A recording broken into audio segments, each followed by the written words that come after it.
Hi there, I'm Melinda Lagos, Editor-in-Chief of ASI's Magazines. I'm here today with Andy Cohen, Editor of Counselor Magazine. How are you, Andy? Fantastic. How are you? Good, thanks. Good. Well, the financial news is not as fantastic. Not so Obviously, much. there's a major credit crisis going on right now. Andy, how's that going to affect the industry?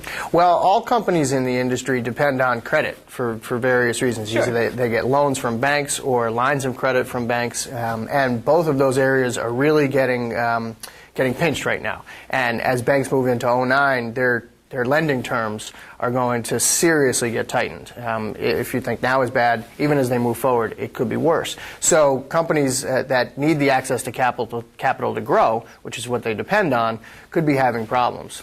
Second issue is really that suppliers often act as creditors in this market. So Right. distributors can depend on suppliers in some ways to extend credit, and they're looking at pulling that back a little bit. So Sure. it's an issue for suppliers and distributors and how they get the credit terms together. I think what we're already seeing here at Counselor is that a lot more distributors are relying on their personal credit cards, which is not It's true. not a sound plan. No, for and long-term. moving forward, the interest rates on credit cards could be very Skyrocketing. unstable. They could be high. They could really, the stability of them Right. is the problem. So 1 month you could really be paying a 6% interest rate. The next you could be looking at a 12%. So what's the kind of distributor do to make themselves more creditworthy? I think that, well, there's a couple things that they could do right now. First is, as we talked about with suppliers, you could try to get the best terms you can right now as far as credit is concerned.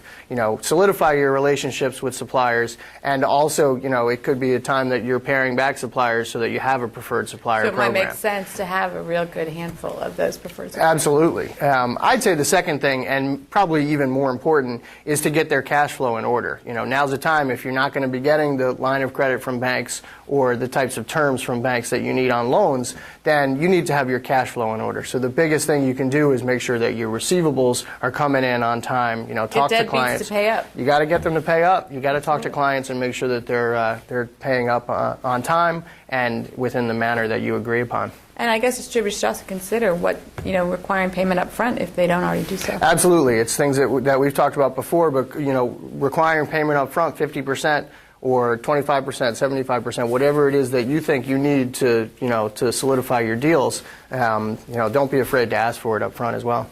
And most of all, don't use those credit cards as a crutch. I would say stay away from that as a crutch for sure. Well, thanks. Great Sure. tips, Andy. Thanks for watching ASI TV.